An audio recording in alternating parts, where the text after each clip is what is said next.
Hello everyone, I am Ashwini Vashishtha और आज हम बात करने वाले हैं गुड़गांव के उस प्रोजेक्ट के बारे में जो इस सिटी की दशा और दिशा दोनों को ही बदल कर रख देने वाला है। लेकिन इससे बात करने से पहले मेरे माइंड में वो दौर भी याद आता है इस सिटी का, जब गुड़गांव के बारे में यदि वेल्थ की बात की जाए तो बहुत ही मजबूत लगता था, लेकिन इंफ्रास्ट्रक्चर की बात की जाए तो बिल्कुल ऐसे ही लगता था जैसे हमारे सबके फेवरेट WWE रेसलर खाली जब रिंग में उतरते थे तो पावर के मामले में वो सबसे स्ट्रॉन्ग माने जाते थे, लेकिन जिन पैरों पर उनको खड़ा होना होता था वो उनके सबसे कमज़ोर माने जाते थे। वही चीज़ थी गुड़गांव के बारे में, यानी कि गुड़गांव भी वेल्थ के रूप से बहुत मजबूत था, बट जिन पर खड़ा होना है यानी कि बेसिक इंफ्रास्ट्रक्चर है वो वहाँ पर जीरो था और उसके बेसिक इंफ्रास्ट्रक्चर पर पूरा सिटी हिलने सा लगता था। बट प्राइवेट सेक्टर कहें या इस सिटी का लक जो इसे डाउनफॉल की तरफ जाना ही नहीं देना चाहते थे, और वही हुआ। बट धीरे धीरे जो सोई हुई गवर्नमेंट है हरियाणा सरकार, वो बहुत दिन बाद जागी, पर जिस दिन जागी उस दिन इस सिटी को एक के बाद एक ऐसे इंफ्रास्ट्रक्चर पे काम होने लगा, ऐसे गवर्नमेंट प्रोजेक्ट मिलने लगे जो इस शहर को एक मजबूती, जो अभी तक मैं 10 साल पहले की बात करूं तो ये सिटी बिल्कुल अपने पैरों पर नहीं खड़ा था, और हम जो पैसा लगा रहे थे या इन्वेस्टमेंट जो कर रहे थे वो बिल्कुल आंख बंद करके कर रहे थे, उसका कोई आधार नहीं था। लेकिन आज एक आधार बन चुका है इन प्रोजेक्ट से, हरियाणा गवर्नमेंट से।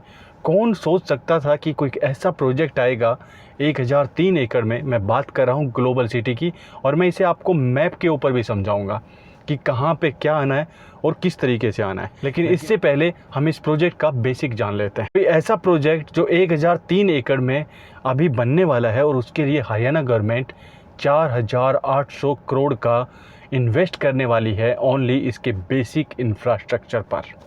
आप समझ सकते हैं कि ये प्रोजेक्ट क्या बनने वाला है। वैसे गवर्नमेंट प्रोजेक्ट्स के बारे में हम ये विश्वास नहीं कर पाते कि इसमें टाइम कितना लगेगा, बट यहाँ पर चीफ मिनिस्टर ऑफ हरियाणा खुद इतना एक्टिव हैं जिनके ऊपर विश्वास किया जा सकता है कि प्रोजेक्ट बहुत जल्द हमें ग्राउंड को देखने को मिलेगा।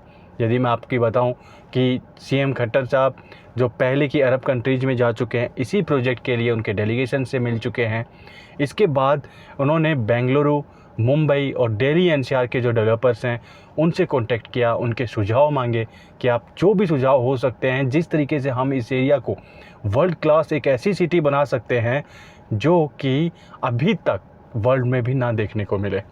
कोशिश तो ऐसी ही की जा रही है, बाकी बनेगी उसके बाद हमें देखने को मिलेगा। और अभी ही सीएम खट्टर का बहुत जल्दी दुबई में एक डेलीगेशन से मीटिंग है, बहुत जल्द प्लान बन रहा है, उसके बारे में मैं आपको डिस्क्लोज करूँगा जो भी होगा।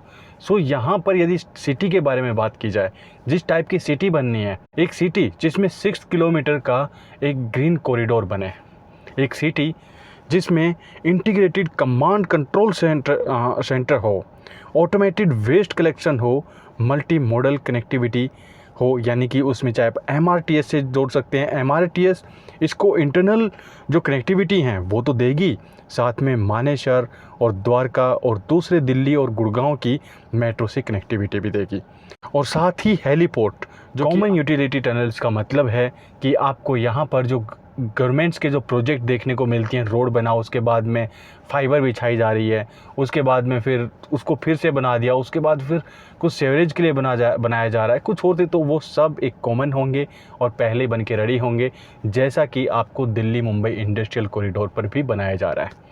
ये सब सारी चीज़ें जब देखते हैं तो इस सिटी को हम वर्ल्ड क्लास सिटी, या मैं कहूँ कि हम वर्ल्ड के उन सिटीज़ से 2 कदम आगे जा चुके हैं जो अपने आप को मॉडर्न सिटी का नाम देते हैं। अब अपने आप को तो कोई भी कुछ भी नाम दे सकता है, पर हाँ, ये सिटी यदि ये सब कुछ इसी तरीके से बना जो कि गवर्नमेंट की प्लानिंग है, तो मैं कह सकता हूँ कि इसे अपने आप को कुछ नाम देने की आवश्यकता नहीं होगी, दुनिया इसको नाम देगी और वो होगा modern city of the world.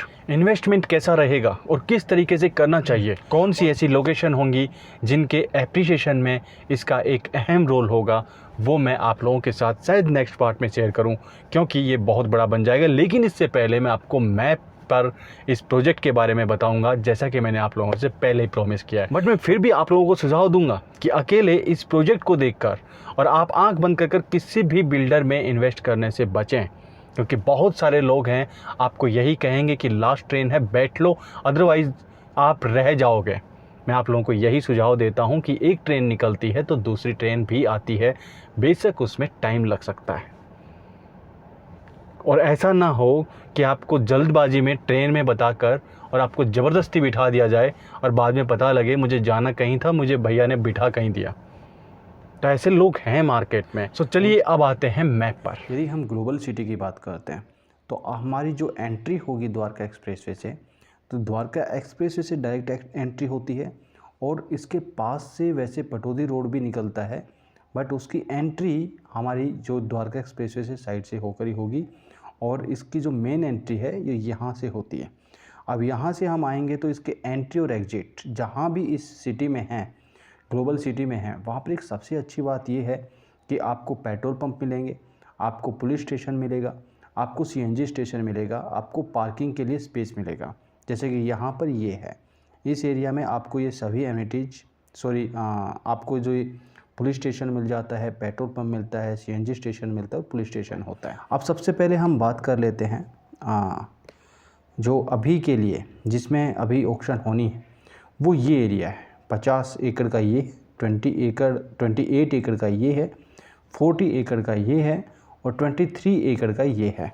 इन दोनों पैचेज को मिला के बनता है 78 एकड़ और ये 40 और ये 23। तो इनका अभी होना है।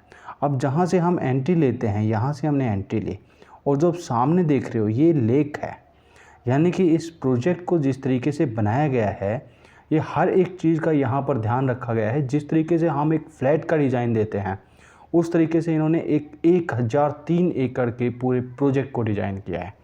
तो आप ये देख सकते हैं ये लेक है और इसके सामने जो ये है ये कन्वेंशन सेंटर है। ये कन्वेंशन सेंटर रहेगा जिसके लिए एक बहुत ही अच्छी लोकेशन बनती है, बहुत अच्छी फिशिंग बनती है। दूसरी हम बात करें इस प्रोजेक्ट के बारे में, ये पूरा ग्रीन कॉरिडोर है। ये जो हम देख रहे हैं ये पूरा ग्रीन कॉरिडोर है और ये ग्रीन कॉरिडोर है, ये 6 किलोमीटर लॉन्ग है, 6 किलोमीटर इसकी टोटल डिस्टेंस है, जिससे पता लगता होगा कि आपको इस प्रोजेक्ट को किस टाइप से बनाया जा रहा है। अब चलिए हमने इतना देखा, अब इसके साथ मैं आपको दिखाता हूँ। जैसे कि मैंने वैसे बताया था आपको एक ये जो येलो कलर में आप देख रहे हैं ये पूरा रेजिडेंशियल जोन है जिसने 3 तरफ से इस प्रोजेक्ट को कमर्शियल जो एरिया है इसको घेर रखा है। जो ब्लू टिक जहाँ भी हैं ये सभी कमर्शियल हैं और जो आपके ये येलो हैं ये पूरे के पूरे आपके रेजिडेंशियल हैं। और जो आप ये स्पेस देख रहे हो इधर यहाँ पे ये स्कूल रहेगा। ये जो आप एरिया देख रहे हो ये स्कूल के लिए है। इसके साथ साथ यदि आप जो एग्जिट एक देखिए, एक एग्जिट ये है और इस एग्जिट पर हम देखेंगे तो यहाँ पर भी हमें पुलिस स्टेशन मिलेगा। यहाँ पर आपका पुलिस स्टेशन रहेगा और ग्रीन बेल्ट इसके चारों तरफ दी गई है। ये पूरी आप ग्रीन बेल्ट देखोगे और ये 9 मीटर वाइड ग्रीन बेल्ट है जो यहाँ पे दी हुई है। इस कमर्शियल एरिया के सामने का एरिया देखते हैं तो एसटीपी वगैरह ये इस साइड में है। आपके जो एग्जिस्टिंग वाटर वर्क्स है ये यहाँ पे रहेगा। जो वाटर ट्रीटमेंट प्लांट है ये आपके फ्रंट में रहेगा। और इस तरीके से मैं आपको डीपली और भी समझाऊंगा नेक्स्ट जब हमारा वीडियो एक और आएगा इसके ऊपर, इस टॉपिक के ऊपर, यदि आपकी डिमांड रही तो यदि आप चाहते हैं तो यस लिखें कि नेक्स्ट वीडियो हमारा इस टॉपिक पर होना चाहिए। इसमें यानी कि आपको हॉस्पिटल्स दिए हुए हैं। हॉस्पिटल्स की बात करें तो ये आपकी स्कूल की लैंड है, ये स्कूल की लैंड है, यहाँ पर स्कूल बनना है। और हम यदि पब्लिक हेल्थ की बात करें तो पब्लिक हेल्थ के लिए पब्लिक हॉस्पिटल्स वगैरह डिस्पेंसरी इस एरिया में रहेंगे। ये आपकी कॉलेज रहेगी यहाँ पर इस एरिया में। ये जो आपका पब्लिक हॉस्पिटल है ये 9.63 एकड़ का है और वहीं कॉलेज आपका रहेगा वो 13.67 एकड़ में रहेगा।